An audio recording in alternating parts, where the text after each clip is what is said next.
Hello and good morning. Thank you again for joining me today. We are doing lesson 303 today in A Course in Miracles.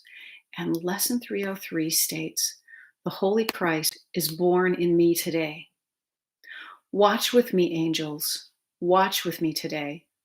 Let all God's holy thoughts surround me and be still with me while heaven's Son is born. Let earthly sounds be quiet and the sights to which I am accustomed disappear. Let Christ be welcomed where he is at home, and let him hear the sounds he understands and see but sights that show his Father's love. Let him no longer be a stranger here, for he is born again in me today." And then we have our prayer. "Your Son is welcome, Father. He has come to save me from the evil self I made. He is the self that you have given me. He is but what I really am in truth. He is the Son you love above all things. He is myself as you created me.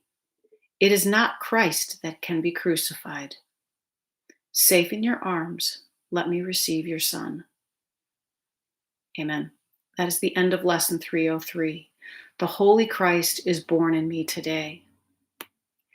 As I read this, I feel that the image of if we could close our eyes and allow ourselves to sort of empty our mind for a moment and wish upon that star and then open our eyes, we could see a brand new world. We could step out from the house in the cyclone in the Wizard of Oz and step into a world as colorful, as beautiful as Oz, but there would be none of the fear. There would be none of the fear. And so we would be home again.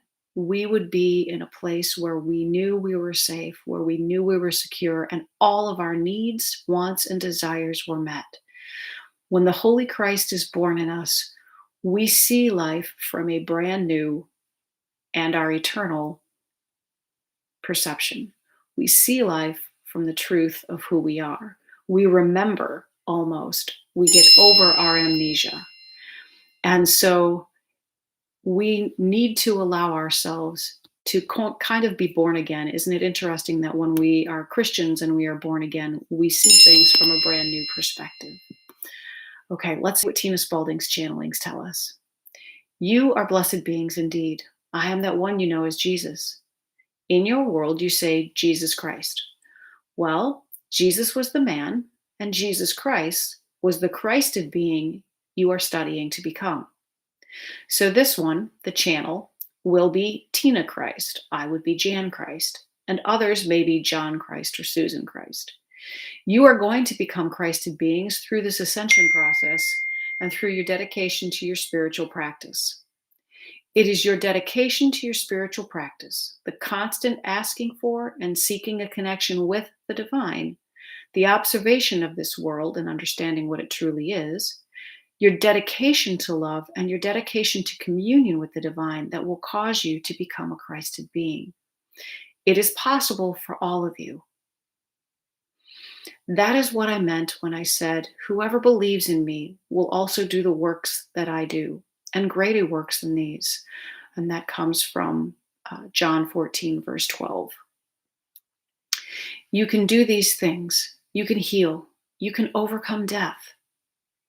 It seems extreme given the materialistic and secular world in which you have been raised, but it is the truth. Those beings who seek the divine eventually overcome the constraints of the physics you think control your bodies and your world. You become able to do things that are seemingly impossible, and you call them miracles. Miracles are but a leap of faith. That is what all of you are doing here with these lessons. You are trusting in this process even though you did not have evidence other than the stories of some beings who have done A Course in Miracles. You did not have proof for your eyes, but you took a leap of faith and began to practice. That is all becoming Christed requires of you.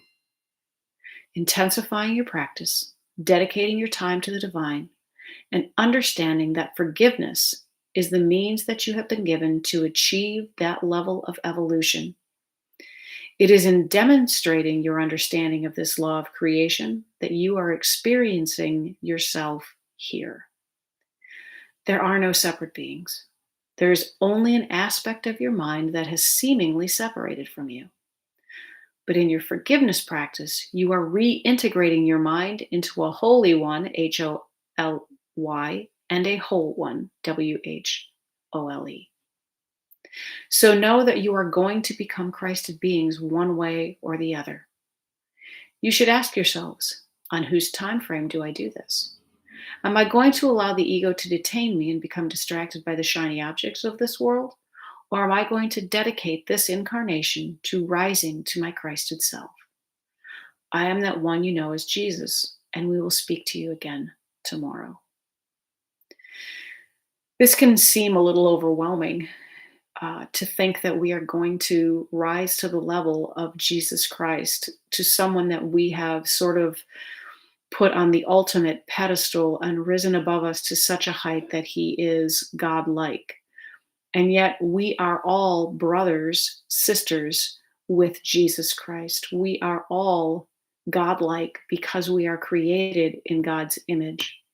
We are a part of that wholeness of the one mind that is the state of heaven that we are seeking. And so when we believe and when we join with that oneness, when we join with that mind, that is part of our leap of faith. That is where miracles occur. The Course in Miracles said that a miracle is nothing more than a joining together in that divine thought, in that knowingness, because it is a level of atonement for us. And so we can go beyond physics, we can go beyond the confines of this world, and we can do things that seem impossible. That's why mothers can lift their cars off of a baby that maybe have walked underneath it. That's why we can run into a burning building. It's the amazing things that we can do in those miracles that we see. A miracle is that complete identification, even if only for a microsecond, with love. When we join with love, when we join with God, who is love, even for that microsecond, all things are possible. Through God, all things are possible. Of myself, in my separated self, in that one piece of the puzzle, I am nothing. But when I put myself into the puzzle, I am complete and whole, and everything is possible. Let the Holy Christ be born in you. Be the truth in who you are, even if only for a moment. You deserve this. Heaven is your birthright. Have a great day, and we'll talk to you tomorrow. Bye-bye.